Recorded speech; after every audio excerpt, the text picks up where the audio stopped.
네, 안녕하십니까. 법무법인 로집사의 이정엽 대표 변호사입니다. 오늘도 월요일인데요. 하루인베스트와 델리오에 대한 이야기 해보도록 하겠습니다. 먼저 하루인베스트와 델리오에 대해서 피해자분들은 모두 가장 중요한 자산은 검찰에 압수된 가상자산, 그 월렛에 있는 자산이 아니라 그 운용을 맡긴 방준호 등의 FTX 채권이 가장 큰 자산이라고 모두 알고 있을 것입니다. 이 FTX가 파산이 되면서 이제 여러 가지 문제가 생기게 됐는데요. 이에 대해서 좀 자세히 알아보도록 하겠습니다. 일단 중요한 자료, 우리나라와 다르게 미국의 경우에는요, 그런 파산 사건을 공정하게 해결하기 위해서 파산과 관련된 모든 내용을 오픈을 하고 있습니다. 그래서 뭐 아주 그 민감한 개인 정보는 어, 당연히 그 오픈하지 않겠지만 필요한 제출한 정보에 대해서는 채권자들이 가지고 볼 수 있는 정보에 대해서는 모두 어, 오픈을 하고 있다 이렇게 보실 것 같습니다.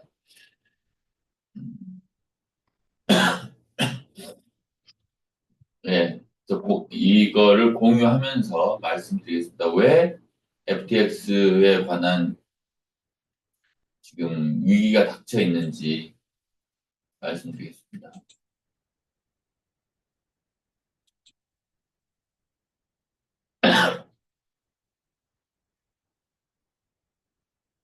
예, FTX 지금 트레이딩 위원회사와 관련돼서 이제 사건 번호 2022년 11월 14일에 이제 FTX에 대해서 파산 신청을 했습니다. 중요한 것은 11일과 14일, 2022년 11월 11일, 2022년 11월 14일에 FTX뿐만 아니라 101개의 집합 채무자들이 모두 챕터 11에 따른 파산 절차를 신청했는데요. 우리나라의 경우와 다르게 우리나라의 경우는 지금 하루 인베스트의 경영진이나 델리오 경영진 모두 어, 스스로 하지를 않고 있습니다. 그래서 이제 이 스스로 하지 않은 이 문제 때문에 저희가 이제 개인적으로 저기 채권자들이 뭐 파산 신청을 해서 도대체 어떤 일이 벌어졌는지 그에 대해서 지금 알아보겠습니다. 그래서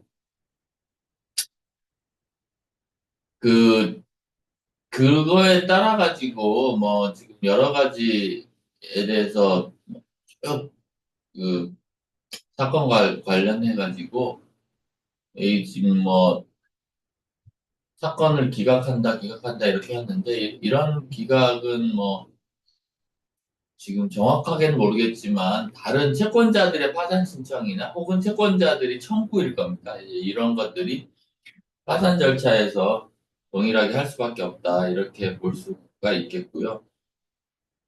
음, 오늘 이제 주요 내용에 대해서 설명드리겠습니다. 일단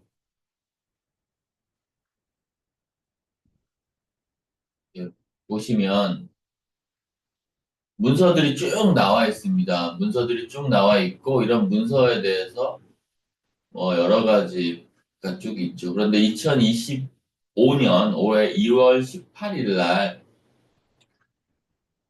중요한 자료가 나타나게 됩니다. 이게 제가 말이 좀 늦어지게 됐는데요. 이게 좀 죄송합니다. 이게 좀 어쩔 수 없이 이걸 보면서 할 수밖에 없어서 2022년 2월 21일 이렇게 됐고요.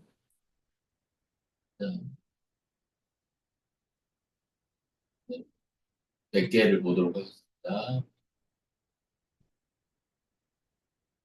2월 3일,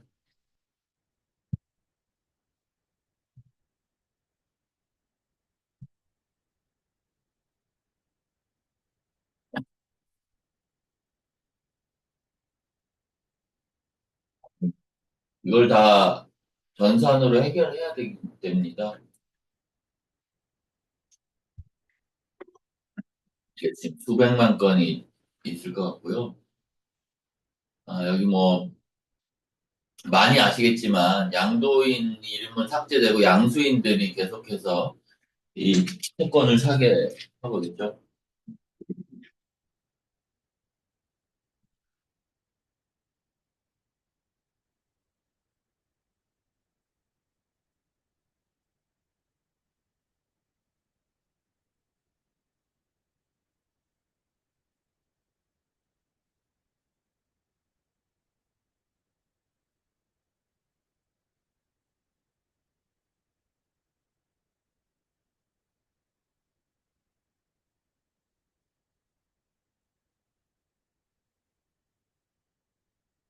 네, 이제 여기 보시면 중요한 말을 해드리겠습니다. 일단 2월 7일 날 어, 청구 증명 수정 동의안에 대한 반대 관련 문서 29345 스발바르 홀딩스 리미티드에서 제출 이렇게 돼 있습니다. 그래서 이게 쳐보면요.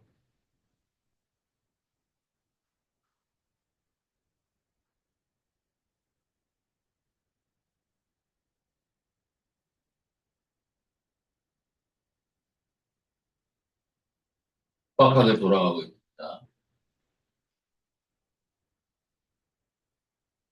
이게 27일 날 지금 청문회가 예정돼 있습니다.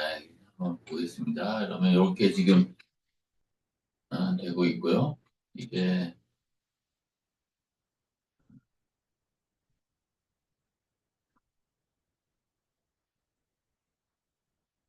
중요한 내용에 대해서는 제가 구글 번역을 해보도록 하겠습니다.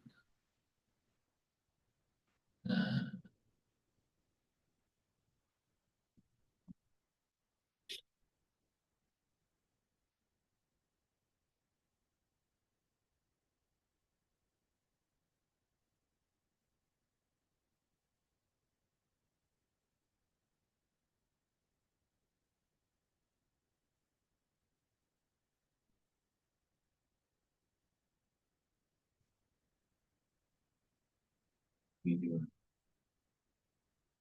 PDF 문서가 가능할지 모르겠습니다. PDF 문서가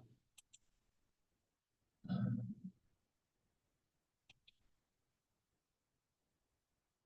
이렇게 스발바르 홀딩스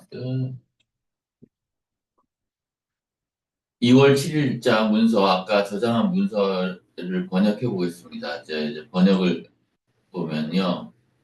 이제 뭐 구글 번역이니까 조금 좀 뭐 여러 가지로 아쉬운 점이 있긴 합니다. 그런데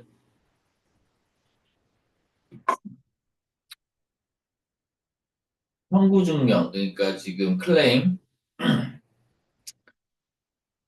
그 방준호와 그다음에 렘마 테크놀로지스가 지금 방준호가 두 번 채권 신고를 했고 그다음에 변경한 다음에 렘마 테크놀로지스 이름으로 계정을 두 번 청구를 했습니다. 네 개 중에 그 청구 번호에 대해서 이명철 에임드 블록코어 뭐 최지웅 모자이크에 대해서 이제 자기 이것은 신탁 채권자이기 때문에 방준호와 레마트크로 이름을 이 사람들 이름으로 해달라는 청구를 합니다. 그래서 8천만 달러의 증명을 압류하려는 시도입니다. 그래서 1억 6천만 달러 정도 됐죠. 그래서 반 정도의 자산을 이 자기 거다라는 취지입니다. 그러면 지금 우리가 하고 있는 하루인베스트와 그리고 델리오의 자산은 나머지 5천만밖에 남지가 않죠. 그래서 이거 뭐 좀 저희가 설명을 하려면 방준호가 이제 그 신탁채권자들인 이명철 에임드 등의 어떤 동의 없이 채권식을 자기 것이라는 얘기로 채권식을 했기 때문에 이것을 신탁채권자의 소유인 것으로 음, 바꿔달라 이렇게 됐습니다. 그래서 그냥 실수였다 뭐 이렇게 지금 하고 있습니다. 그리고 여기 스발바르 홀딩스는 이렇게 얘기합니다. 그래서 수정할 자격이 있다는 선례를 전혀 제시하지 않았다. 그러니까 지금 이렇게 신탁채권자이기 때문에 음, 직접 해야 된다라는 이 취지의 주장에 대해서 안 된다. 그리고 시도가 할 수 없으면 소송을 통해서 해야 된다. 음. 그러니까 그래서 파산법에 따라서 이 델라웨어 지금 파산법원은 적합하지가 않다. 그리고 방준호와 렘마 스발발뿐만 아니라 하여튼 BNS도 뭐 포함된다는 뜻입니다. 그리고 한국에서 이미 여러 소송이 진행 중이고 뉴욕에서 소송도 있다. 그리고 쭉 해서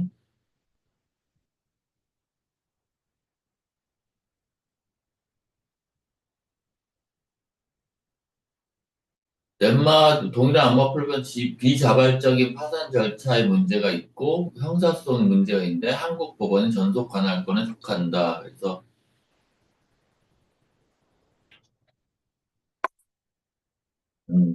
렌마가 2월 23일, 1월 18일 쪽에 이제 스발바르 홀딩스에게 이제 팔았고 스발바르 홀딩스는 그 6월 16일에 양도 금지를 지금 금지하는 우리식으로 말하면 가압류를 했다는 채권 가압류를 했다는 것이고 이게 전속 관할권에 따른다 이렇게 되어 있습니다. 그래서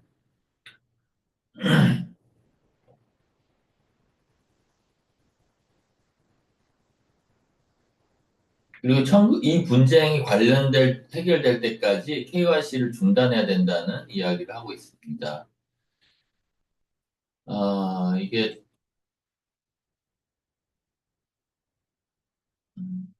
그리고 방준호는 FTX 사건 두 개의 계정을 보유하고 있었고 그리고 여기서 뭐 암호화폐나 달러로 입출금을 했다. 그리고 이 계정은 방준호가 이렇게 청구를 발생시켰고 가치는 각각 5,900만 달러, 1억 600만 달러 정도 됐다. 이렇게 됩니다. 그래서 이 계정 청구를 했는데 이거를 적시에 지금 음, 제출을 했다라고 하고 있고 아무도 이의 제기를 하지 않았습니다. 이건 서버에 남아있기 때문에 이의 제기를 할 수가 없겠죠.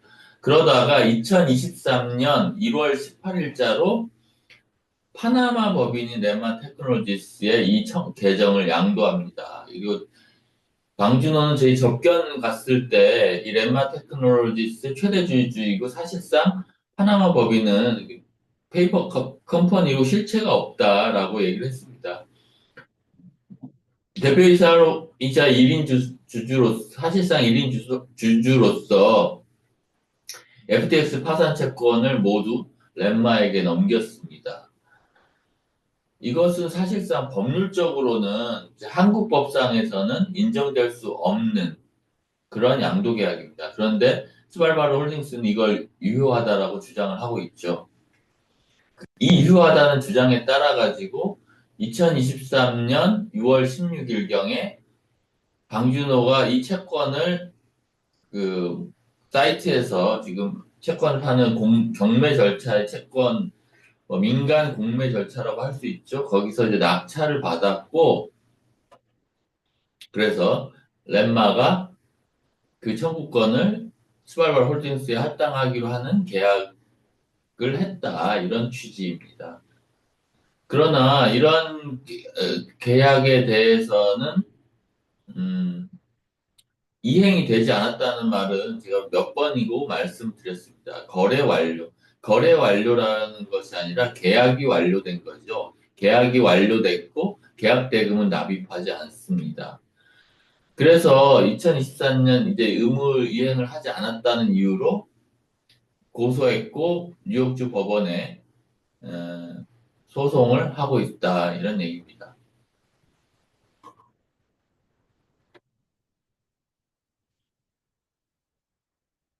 스발바르 홀딩스는 그 레마 테크놀로지스가 올린 그 청구에 따라가지고 경매에서 낙찰받았기 때문에 이거 내 거다라고 주장하고 있는데요.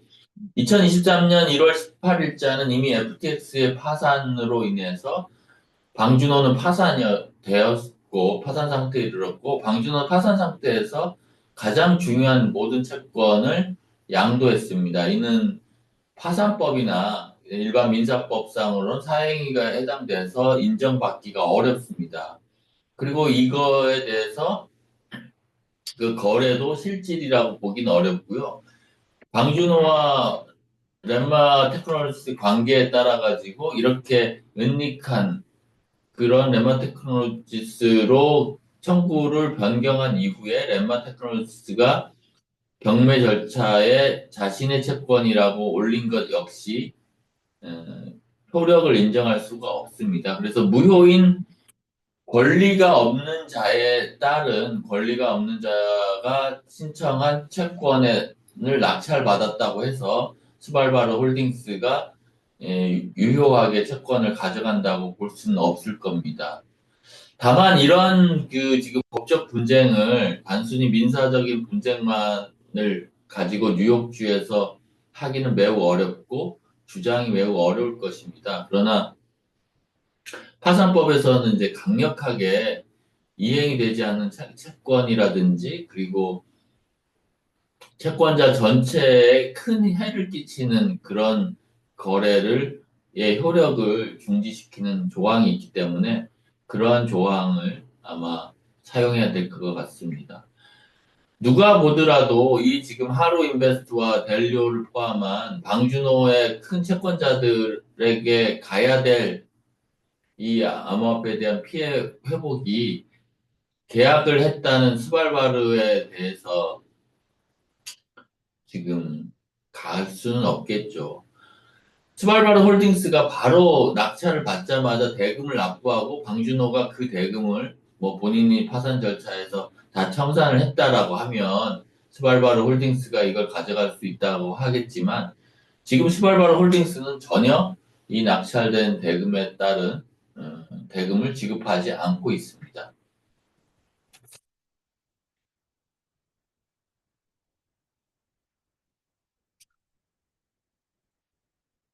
방준호는 뭐 지금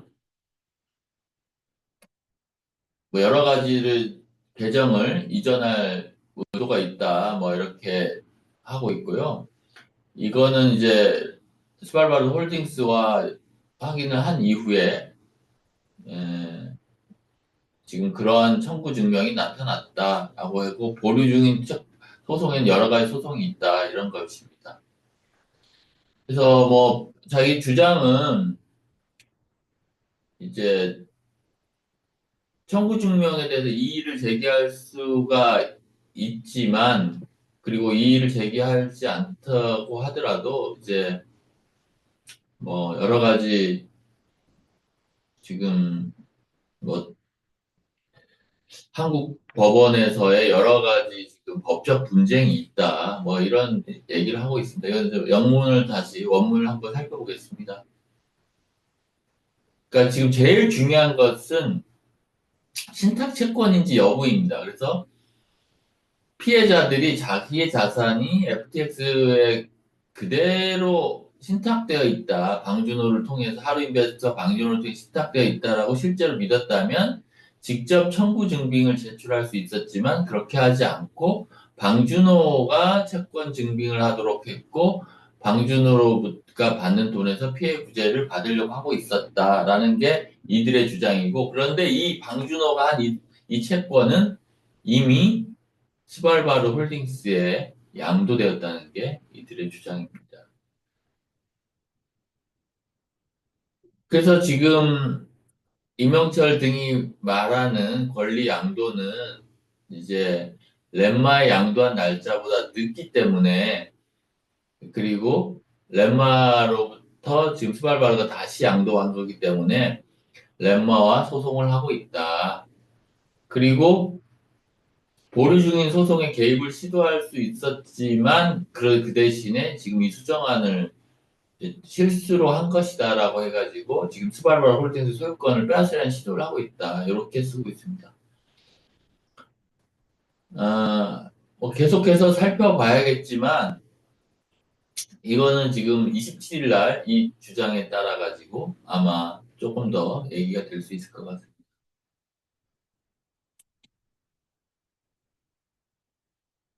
사실 스발바라 홀딩스가 과연 이 피해자들에게 가야 할 자산의 대부분을 가져가는 게 맞을까요? 분명하게 이들의 지금 주장의 근거는 방준호가 랜마에 이전했고 랜마로부터 자기가 낙찰을 받았다. 하여튼 매각을 양도를 받았다는 것입니다. 그러나 이러한 양도 행위는 인정돼서는 안 되겠죠. 이 양도 행위를 어떻게 인정하지 않을 수 있는가? 가장 강력한 어, 뭐 주장이라고 할까요? 그건 법무법인 로집사는 파산법상의 리젝션이라든지 뭐 프라우드 액트라든지 이런 사행위 취소라든지 부인권 이런 것을 지금 국내법에서 해서 그것을 파산법원에서 인정받으려는 것이고요. 물론 뉴욕주 법원에서도 마찬가지로 참여를 해야 될 것으로 생각을 하고 있습니다. 정말 어려운 부분이고 이거는 여러 가지로 그 미국 변호사의 조력을 얻을 수밖에 없는 상황인데요. 이런 분들에 대해서는 뭐 진행을 안 하기에는 너무나 큰 자금입니다. 그러나 지금 파산이 미국 법상에서 한국 법과 비슷하게 살펴봤을 때 미국에서 방준호가 파산이었다라고 한다면 그리고 방준호의 파산관제인이 그 미이행된 계약에 대해서 이행 거절을 한다면 지금 이행 거절에 대해서 그 방준호의 채권자라고 한 사람은 아마 그 주장을 할 수가 있을 것입니다. 그 지금 파산법상에서 채권 신고를 함에 있어서 계약을 이행을 하겠다라는 것은 일종의 공익채권이나 재단채권으로서 그대로 파산채권이 아니라는 주장인데 파산채권이 아니다라는 주장을 파산법원에서 해야만 합니다. 미국 법원에서 별도의 지금 소송으로 지금 파산 채권이 아니기 때문에 이행하라는 소송을 할 수도 있을 텐데요. 그렇다고 하더라도 그 별도의 소송에 따라서 파산법원에서 이걸 재단에 해당 가상자산, 계정에 대한 가상자산을 편입시키지 않는 것은 그것은 뭐 좀 다른 문제일 것이고요. 당연히 지금 채권이라는 전제 하에서 지금 트발바르 홀딩스도 뉴욕주 법원에 소송을 하고 있기 때문에 당연히 방준호에게 파산 재단이 가는 것은 재단이 가는 것은 트발바르 홀딩스도 지금 인정을 하고 있는 것입니다. 따라서 이 스발바르 홀딩스가 방준호의 자산 중에서 이미 팔았다고 하는 이 자산에 대해서 오로지 본인의 자산이다 이렇게 보기에는 이미 이행이 되지 않았기 때문에 저는 인정받기는 어렵다고 보입니다. 다만 지금 하고 있는 것을 봤을 때 뉴욕주 법원에서 스발바르 홀딩스와 소송을 하는 게 비용이 너무 많이 들 것이라는 생각이 들어서 이 부분에 대해서 매우 우려가 됩니다. 일단 한국 법원에서 파산 절차, 방준호와 렌마테크놀로지 파산 절차를 진행하고 이 파산에서 그 계약을 부정하고 그리고 그 계약에 따른 뭐 효력을 부인한 그 한국 법원의 판단을 미국 법원에 승인받는 절차가 필요할 것이고요. 그러한 승인에 대해서 뉴욕주 법원이 어떤 식으로 판단할지에 대해서는 또 다른 부분입니다. 미국주 법원에서 스발바르드 홀딩스에게 이행하라라는 판결이 났을 때 그 판결에 과연 지금 파산법원이 어떤 대응을 할 수 있을지 모르겠습니다. 그래서 뉴욕주 법원에 대응하는 게 꼭 필요한 것 같은데 이 부분에 대해서 저희가 파산 법원과 논의를 해서 진행을 해보도록 하겠습니다. 음, 그래서 2월 7일에 이런 게 있었고요.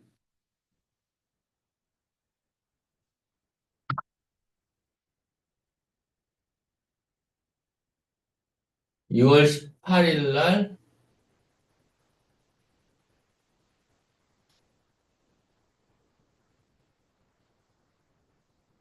지금 이렇게 조금 됐습니다.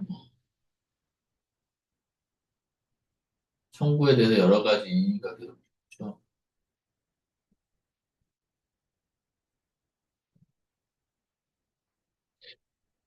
음,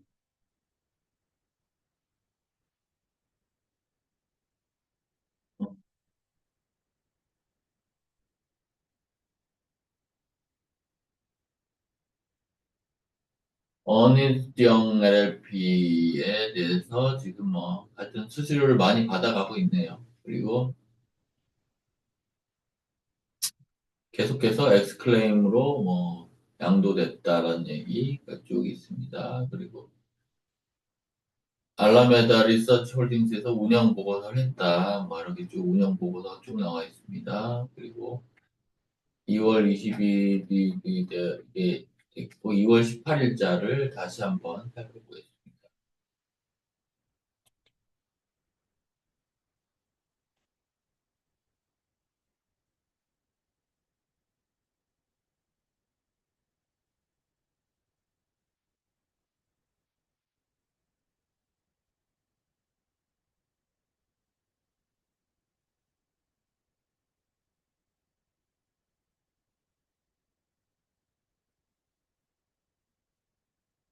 되게 많이 느리네요. 2월 21일자가 됐고 2월 10일, 2월 18일에 이제 지금 방준호가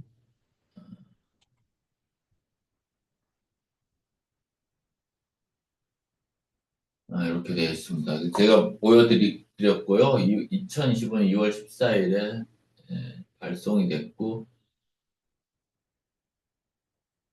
지금 두 개의 중요한 그 계정에 대해서 하여튼 뭐 본인이 실수로 했고 이게 자신을 대신해서 음, 한 거기 때문에 청구 증명을 이 사람들을 바꿔달라라는 취지의 주장이고요. 그리고 이 대어 카운sil 변화불 LLP가 통지를 받고 수령을 받는 모든 권한을 지금 부여받았다라는 뜻입니다. 이 사람들이 LLP에서 받는 것을 통해서 받아가면은 하루인베스트와 델리오 고객들은 어떻게 되는 걸까요? 여전히 그러면은 방준호가 이게 할 수 있을까요? 이게 법적인 절차라고 방준호가 이렇게 서면을 보낼 권리가 있는지 또 문제가 됩니다.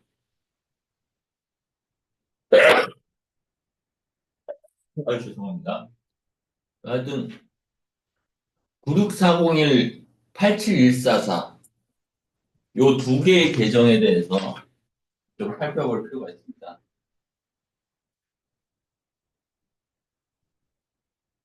이 계정에 대해서 하나는 5,900만 달러고요. 하나는 1억, 뭐 편의상 1억 300만 달러 정도 된다고 보입니다. 그래서 이걸 조금 더 살펴보시면 이게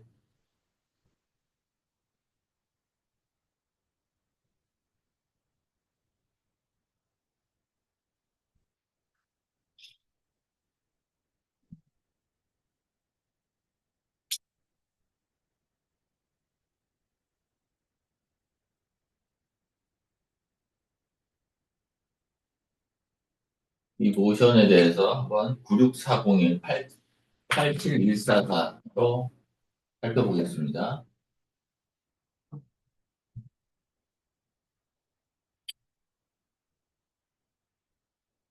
이 87144 청구에 대해서는 여기 보시면 2월 14일 날 청구 증빙문.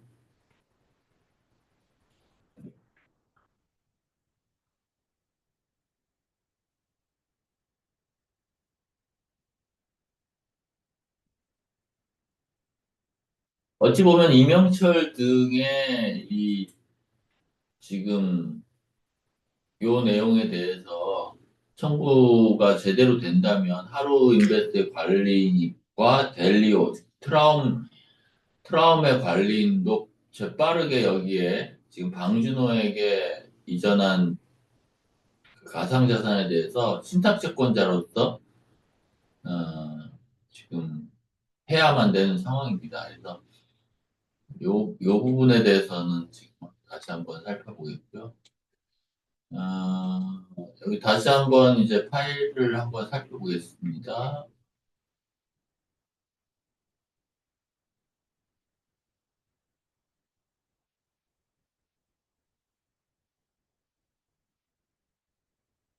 아, 뉴욕주 법원에 대해서 검토를 해야 되는데 그 비용이 너무 많이 들어서 아마 어떻게 할지 모르겠습니다.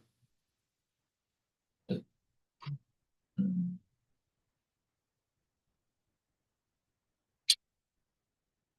임영실 에임드 블로커 최지용 모자이크의 동의안이고 청구 증명번호 87144를 수정하기 위한 허가다. 그래서 복잡한 분쟁을 하기 위해서 뭐 일정을 바꿔야 된다 이렇게 하고 있습니다. 그래서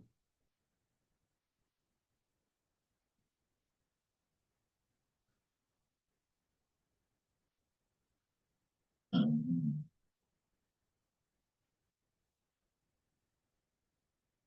여기 보면 대한민국에서 방준호가 관리하는 그 구치소에 있다는 얘기를 하고 있고요. 그리고 FTX에서 역할, 그리고 리커버리 트러스트는 지금 궁극적인 입장은 없다. 그 방해 개정에 대해서는 어, 분배를 받는다. 그렇지만 변경해야 되는 거에 대해서는 거부돼야 된다. 그래서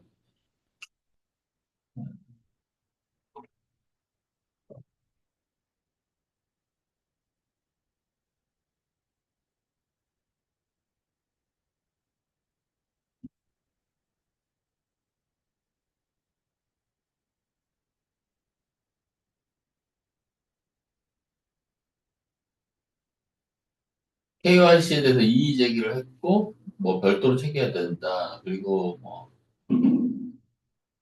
방준호가 그 KYC를 제대로 하는데 되게 뭐 심각하게 지금 문제가 발생했다. 어, 이의가 됐고 그리고 KYC 명령에 대해서 지금 여러 가지 좀 문제가 있다. 그래서 거래량이 많고 하나 두 개의 계정이 있는데 하나는 고객 계정 번호가 82 284765 765 계정이라고 하는 부분이 있고 하나는 1806799 계정이라고 하는데 이 계정에 대해서 2023년 가을에 클레임을 방준호가 했습니다. 이건 뭐 정확한 거죠. 이게 사실은 되는데 이게 문제는 이 계정에 대해서 799 계정에 대해서 아까 말한 계정에 대한 청구 번호는 50458이고요. 765 계정에 대해서는 87144 계정입니다. 이 87144 계정에 대해서 지금 하고 있고 2024년 7월 18일 이거에 대해서 모두 청구를 수정하고 대체를 했습니다. 그래서 765 계정, 96401 계정에 대해서는 765 계정이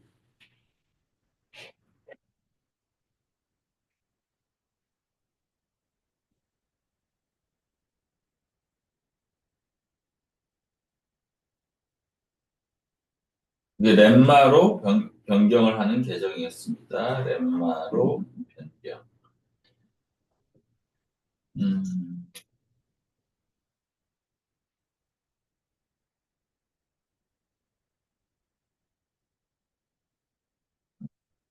그런데 이게 지금 렘마로, 렘마에 이전되기 전에 2023년 1월경에 지금 스발바르의 방준호가 화산 채권을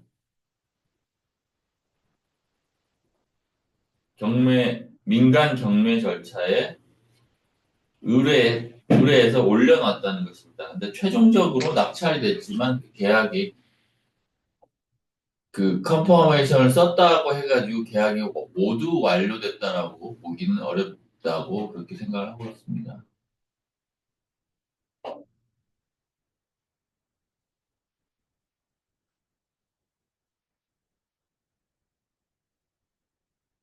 87144에 대해서 뭐 여러 개 주장이 있으니까 하나하나 이거 여기서 영문을 번역해서 제대로 다 하기에는 시간이 좀 없고요. 하여튼 매우 위급하다 이런 얘기를 하겠습니다. 그리고 나서 지금 한국에서 또 파산법의 대가라고 하는 오수근 교수님의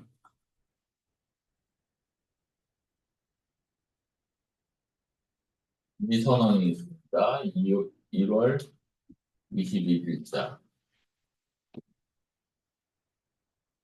이것도 내용을 살펴보겠습니다.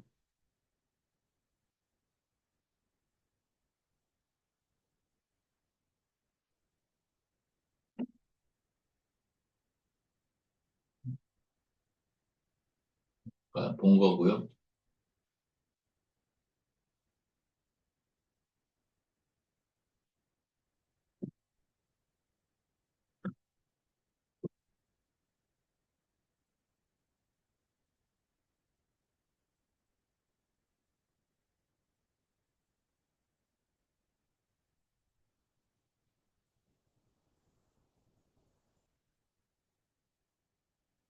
네, 좀 기다려 주시면 감사하겠습니다. 저도 이제 이걸 하면서 계속해서 리서치를 하고 있는데, 한국 법만 다뤄온 저로서는 이제 미국 파산법의 규정, 그리고 국제도산에서의 지금 분쟁을 어떻게 해결해야 되는지에 대해서 뭐 큰 도전을 하고 있는 것입니다. 그래서 여기 오수근 교수의 번역본을 보면 이게 뭐 여러 가지로 지금 음, 제대로 번역이 안 됐네요.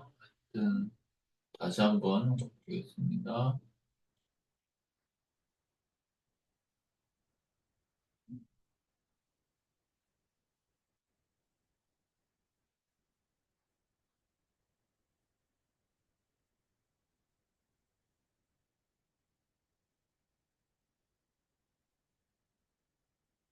이게 왜 이렇게 됐는지는 모르겠는데요. 음,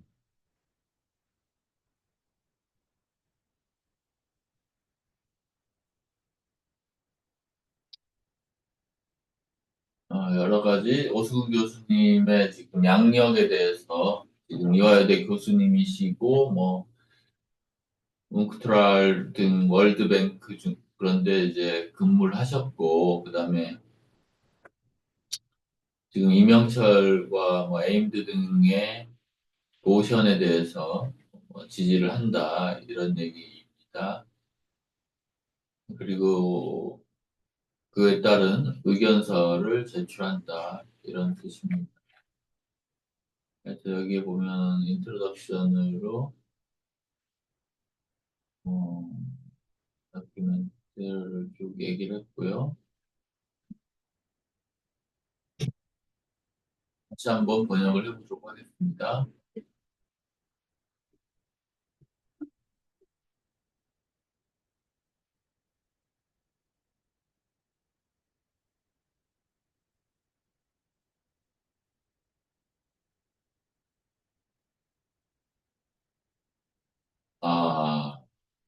파일 크기가 초과해서 지금 번역이 안 되는군요. 어떻게 해야 되나? 다시 한번. 아빠는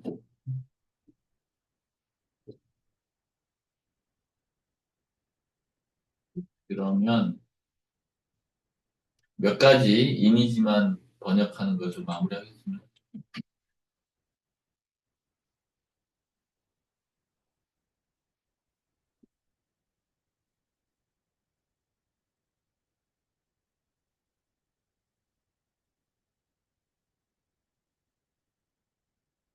나중에 이 부분은 뭐 중요하지 않으니까요.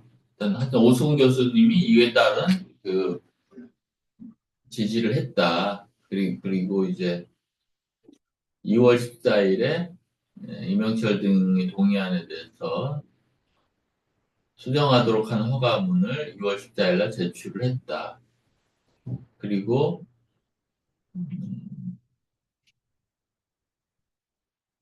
FTX 리커버리 트러스트의 이의를 지지한다라는 이제 상대방의 수정 허가가 제출이 됐다. 이게 지금 27일이라는 것이고요.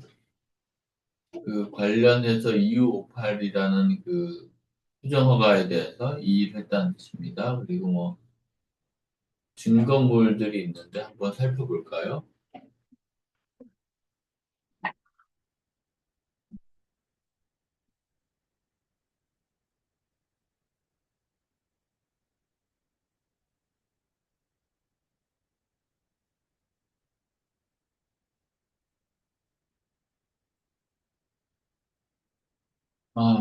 패자에 없는 미국 파산 사건을 하게 돼가지고 이게 이렇게 될 줄은 몰랐습니다.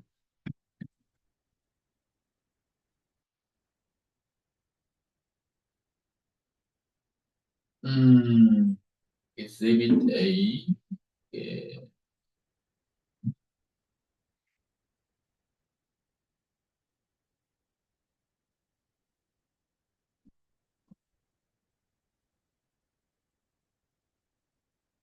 방준호가 클레임을 할 때 했던 거거든요.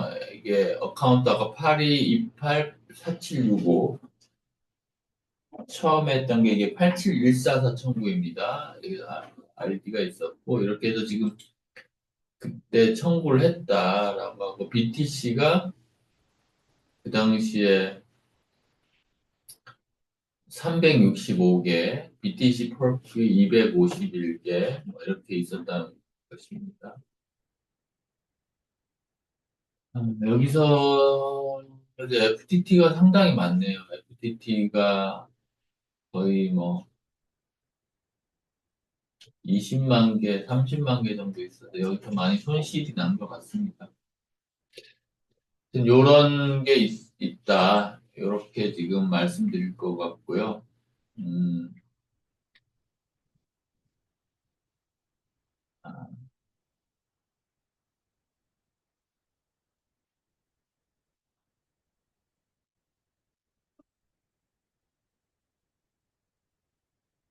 다시 이걸 말씀드리겠습니다. 지금 87144와 관련된 로켓에 대해서는 이렇게 돼 있고,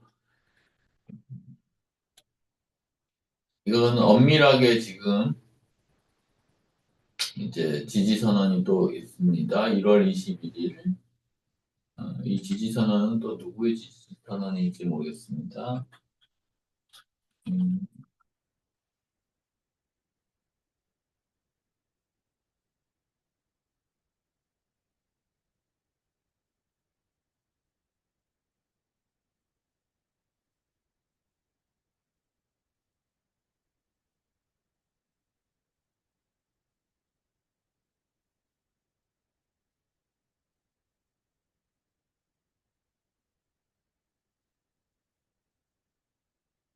좀 컴퓨터가 좀 느린 점 죄송합니다. 그래서 한번 바로 해볼게요.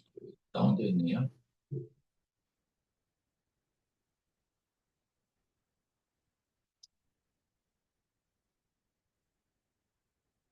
아우, 큰일 났네.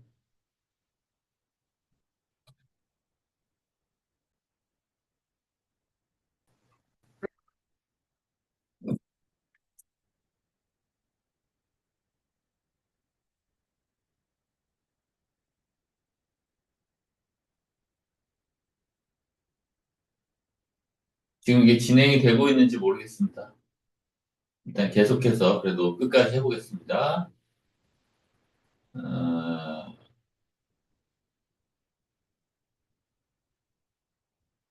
이명철 지지 선언에 대해서 너무 양이 큰 것 같아서요. 일단은 공유를 중지하겠습니다. 그래서 이 부분에 대해서는 공유 중지. 음.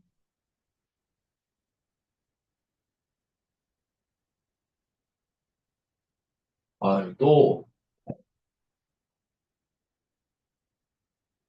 어,